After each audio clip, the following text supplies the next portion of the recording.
കുളവും ഗുഹയും ഒളിപ്പിച്ചു വച്ച ഒരു കാട്. യക്ഷിക്കഥയിലെ കാവുപോലെ മരവേരുകൾ ചുറ്റി വരിഞ്ഞ് പേടിപ്പെടുത്തുന്ന ഗുഹാമുഖം.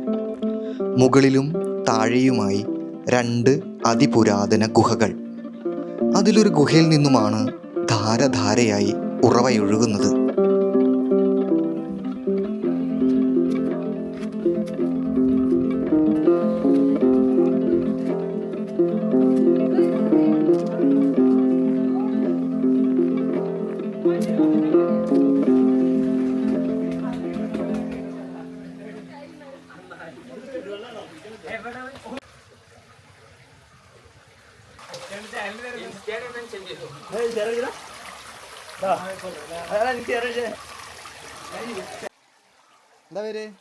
ഇത് കൊച്ചരീക്കൽ ഗുഹ.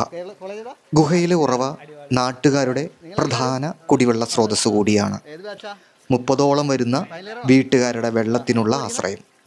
കുളമാണ് കുളിക്കുന്നതിനും അലക്കുന്നതിനുമുള്ള ഒരിടം. വെള്ളമില്ലാത്ത കിണറുകളിലെ ഉറവയെല്ലാം കിനിഞ്ഞിറങ്ങുന്നത് ഇവിടേക്കാണ്.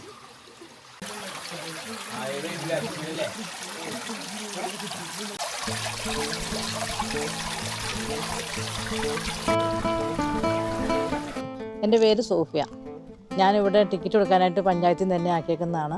ഈ കാണാൻ വരുന്ന സ്ഥലം എന്ന് പറഞ്ഞു കഴിഞ്ഞാൽ നേരത്തെ മുതൽ പറഞ്ഞാൽ ഭൂമി ഉണ്ടായ കാലം മുതൽ എന്ന് പറഞ്ഞാൽ ഈ ഗുഹ ഇവിടെ ഉണ്ട്. പക്ഷേ ഞങ്ങളുടെ ഇവിടെ 10-30 വീട്ടുകാരുടെ സ്വകാര്യം എന്ന് പറഞ്ഞു കഴിഞ്ഞാൽ അലക്കാനും കുളിക്കാനും വേഗം ആശ്രയം ഞങ്ങൾക്ക് ഈ വെള്ളമുള്ളൂ. അപ്പോൾ അങ്ങനെ ആയി കഴിഞ്ഞപ്പോൾ ആൾക്കാരെല്ലാം വന്നു തുടങ്ങി കഴിഞ്ഞപ്പോൾ കൊറോണക്കാലം മുതൽ ജനങ്ങൾ കൂടുതൽ കണ്ട് അത് ഈ പിറമാടത്തൊരു കോളേജ് വന്നു ഇവിടുന്ന് പഠിക്കാൻ പോയ പിള്ളേരുടെ കൂട്ടത്തിൽ ആ പിള്ളേർ ഇവിടെ വന്ന് കണ്ടു കഴിഞ്ഞപ്പോൾ അന്നൊക്കെ നല്ല വെള്ളമുള്ള സമയത്താണ്. പിള്ളേർ ഫോട്ടോ ഒക്കെ എടുത്തിട്ട് ഇത് മൊബൈലിലൊക്കെ ഇട്ട് വൈറലായി കഴിഞ്ഞപ്പോഴത്തേക്കും ജനങ്ങൾ കൂടുതൽ വന്നു തുടങ്ങി. അപ്പോൾ അത് വന്നു തുടങ്ങിയപ്പോഴത്തേക്കും പിന്നെ ഒത്തിരി ശനി ഞായർ ദിവസങ്ങളിൽ എന്നൊക്കെ പറഞ്ഞു കഴിഞ്ഞാൽ കണ്ടമാനം ആൾക്കാർ വരുന്നുണ്ട്. ദൂരദേശത്തു നിന്നൊക്കെ എറണാകുളം, കോഴിക്കോട്, വയനാട് എന്നൊക്കെ ആൾക്കാർ വന്നു. കോഴിക്കോട് നിന്നൊക്കെ വന്നവരുണ്ട് ഇവിടെ. അപ്പോൾ അങ്ങനെ വന്നു കഴിഞ്ഞപ്പോൾ പഞ്ചായത്ത് ഏറ്റെടുത്ത് ഇവിടെ ഇറങ്ങാനൊക്കെ ബുദ്ധിമുട്ടാണ്. നേരത്തെ സ്റ്റെപ്പൊക്കെ പണിത് കഴിഞ്ഞപ്പോഴത്തേക്കും അവർ ഒരു സമയം വെച്ചു. അതായത് 8 മുതൽ 5 വരെ വരുന്നവർക്ക് വേണ്ടിയിട്ട്. ഞങ്ങളെന്ന് പറഞ്ഞാൽ ഇവിടെ താമസിക്കുന്ന ഒരു 10-30 വീട്ടുകാരുണ്ട്. അവിടുന്ന് ഞങ്ങൾക്ക് കുടിവെള്ളം കുളിക്കാനൊക്കെ ഈ വെള്ളമുള്ളൂ. അപ്പോൾ എല്ലാം മിക്കവരും കൂലിപ്പണിക്കാരാണ് താമസിക്കുന്നത്. അപ്പോൾ അവർക്ക് 8 മണിക്ക് മുമ്പ് ഇവിടുന്ന് അലക്കേച്ച് പോകുക എന്ന് പറയുമ്പോൾ അതിൻ്റെതായൊരു ബുദ്ധിമുട്ടുണ്ട്. അപ്പോൾ 8 മുതൽ 5 വരെ ഞങ്ങൾ ഇവിടെ ഉള്ളവർ അലക്കാനൊക്കെ ഇറങ്ങി വരാതെ, നേരത്തെ എന്ന് പറഞ്ഞാൽ ഏത് സമയത്തും വന്ന് അലക്കുന്നതിന് കുഴപ്പമില്ല. അപ്പോൾ ഈ കാണാൻ വരുന്നവർ പാസ് എടുത്തിറങ്ങിയിട്ട് ഞങ്ങളുടെ അടുത്ത് വന്ന് അലക്കുക എന്ന് പറയുമ്പോൾ അവർക്കൊരു ബുദ്ധിമുട്ടുണ്ട്. അങ്ങനെ ബുദ്ധിമുട്ട് അവർക്കുണ്ട്. അപ്പോൾ 5 മണി വരെ ഞങ്ങൾ കാത്ത് നിൽക്കുവാണ് അലക്കാനൊക്കെ. ഇവിടെയുള്ള എല്ലാവരും സെപ്റ്റംബർ 1 മുതൽ 5 മാസമായുള്ളൂ. അതിന് മുതൽ ഇത് ഫ്രീ ആയിട്ടെല്ലാം വന്നുകൊണ്ടിരുന്നത്. 10 ദിവസത്തിൽ ഒരു ദിവസമാണ് ഞങ്ങൾക്ക് പൈപ്പ് വെള്ളം കിട്ടുന്നുള്ളൂ. അല്ലെങ്കിൽ ഞങ്ങൾക്ക് ദിവസം വെള്ളം കിട്ടുവാണെങ്കിൽ, ദിവസമല്ല 1-2 ദിവസങ്ങളിലെങ്കിലും പൈപ്പ് വെള്ളം കിട്ടുവാണെങ്കിൽ ഞങ്ങൾക്ക് ഇങ്ങോട്ട് വരാതെ ഒഴിവാകാൻ നോക്കാം. പാമ്പാക്കട പഞ്ചായത്തിൽ 4-ാം വാർഡ്. അപ്പോൾ ഇങ്ങനെ ഇത്രയൊക്കെയാണ് ഇവിടെ കാണാൻ വരുന്നവർക്കും ബുദ്ധിമുട്ടുണ്ട്. ഞങ്ങൾക്ക് ഈ പ്രദേശവാസികൾക്ക് അതിലേറെ ബുദ്ധിമുട്ട്. എന്താണെന്ന് വെച്ച് കഴിഞ്ഞാൽ നേരത്തേക്ക് എന്ന് പറഞ്ഞാൽ ഏത് സമയത്തും അലക്കാൻ വരാമായിരുന്നു. ഇപ്പം അങ്ങനെ വെക്കാത്തത് കൊണ്ട് അതിൻ്റെ ബുദ്ധിമുട്ടുണ്ടാകും. പിള്ളേരോട് 5 മണിയൊക്കെ എന്ന് പറഞ്ഞു കഴിഞ്ഞാൽ 5 മണി ആകുമ്പോഴെങ്കിലും പിള്ളേർ ഇവിടെ നിന്ന് ഒഴിവാകണം. അത് ഞങ്ങൾക്ക് അങ്ങനെ ഒരു സൗകര്യങ്ങൾ ചെയ്ത് തരേണ്ടതാണ് വരുന്നത്.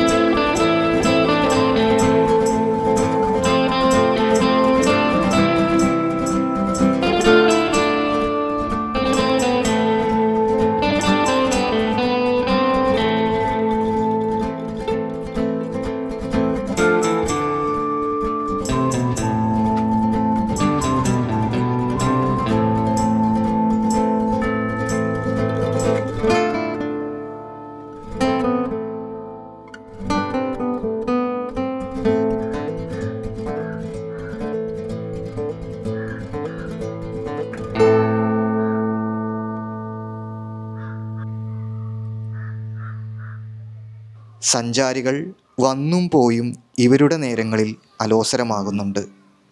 കാരണം വേറൊന്നുമല്ല, ഇവിടുത്തെ പ്രവേശനം രാവിലെ 8 മുതൽ വൈകിട്ട് 5 വരെയാണ്. 5 മണിക്ക് ശേഷവും ആളുകൾ ഇവിടെ സമയം ചെലവിടുമ്പോൾ നാട്ടുകാരുടെ വിലയേറിയ സമയമാണ് നമ്മൾ ഇല്ലാതാക്കുന്നത്.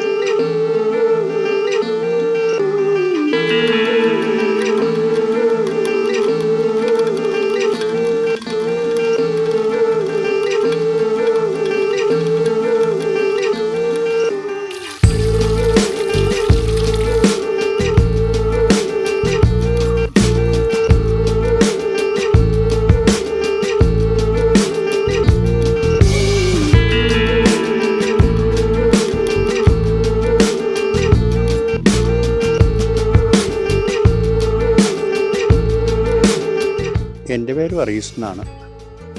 ഞാൻ പഞ്ചായത്തിൻ്റെ സ്റ്റാഫാണ്. പണ്ട് പൗരാണിക രാജാക്കന്മാരുടെ കാലം മുതലുള്ള മരങ്ങളും ഗുഹയൊക്കെയാണെന്നാണ് ഐതിഹ്യത്തിൽ അറിയപ്പെടുന്നത്. ധാരാളം സഞ്ചാരികൾ, ടൂറിസ്റ്റുകൾ ഇവിടെ വരുന്നുണ്ട്. ഒരാൾക്ക് 20 രൂപയാണ് ചാർജ്.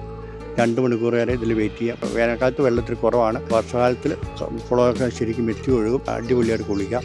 ഇപ്പോഴും ഇവിടെ വന്നാൽ നീരുറവ് ഒഴുകുന്നത് കാണാം. വേറെ അഴുക്കായ വെള്ളങ്ങളൊന്നും വരുന്നില്ല. നീരുറവ് തന്നെ വരുന്നതാണ്. ഗുഹയിൽ നിന്ന് വരുന്ന വെള്ളമാണ്. വേനൽക്കാലത്തും ഇവിടെ ജനങ്ങൾ കുടിക്കാൻ ഉപയോഗിക്കുന്ന വെള്ളമാണ്. 10-30 വീട്ടുകാർ ഈ വെള്ളം കൊണ്ട് തന്നെയാണ് കുടിക്കുന്നതും അലക്കുന്നതും എല്ലാം ചെയ്യുന്നത്.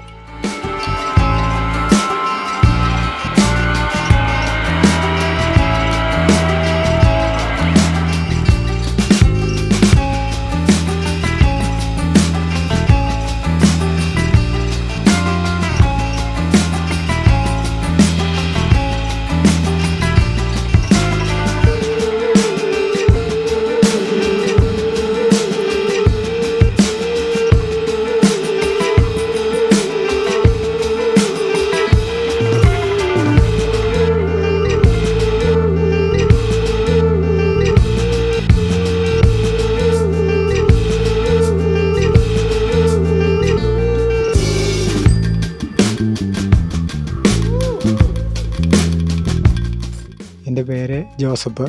പെറമാടത്ത് കൊച്ചരീക്കലാണ് എൻ്റെ വീട്. ഇവിടെ അടുത്ത് കൊച്ചരീക്കൽ ഗുഹ, കുളിക്കാനുള്ള സൗകര്യം, ഗുഹയിൽ കയറിയിരിക്കാം, പാർക്കിംഗ് സൗകര്യമുണ്ട്. അങ്കണവാടിയുടെ സൈഡിൽ കൂടി വന്നു കഴിഞ്ഞാൽ അവിടെയാണ് മെയിൻ എൻട്രി. മെയിൻ എൻട്രിയുടെ അടുത്താണ് എൻ്റെ ഒരു ചെറിയ തട്ടുകടയുണ്ട്. ആ കടയിൽ കുടിവെള്ളം, ചായ, കോഫി, സ്നാക്സ്, മിഠായി ഐറ്റംസ്, ബിസ്ക്കറ്റ് ഐറ്റംസ്, ലേസ് അങ്ങനെ മുതലായവ എല്ലാം ഉണ്ട്. എല്ലാം കഴിക്കാം. വരുന്നവർ ഇതുവഴി കടന്നു വരുവാൻ താല്പര്യപ്പെടുന്നു.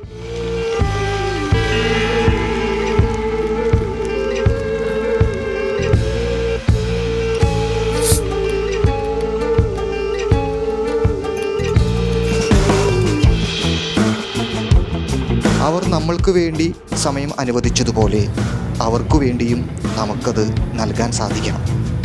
5 മണിക്ക് ശേഷം അവർക്ക് അവരുടെ കൊച്ചരീക്കൽ ചിറ ഉപയോഗിക്കാനുള്ള ഒരു സ്വാതന്ത്ര്യം നൽകണം. ഇതൊരു കരുതൽ കൂടിയാണ്. 30ഓളം വരുന്ന വീട്ടുകാരുടെ ഒരു അത്താണിയാണിത്.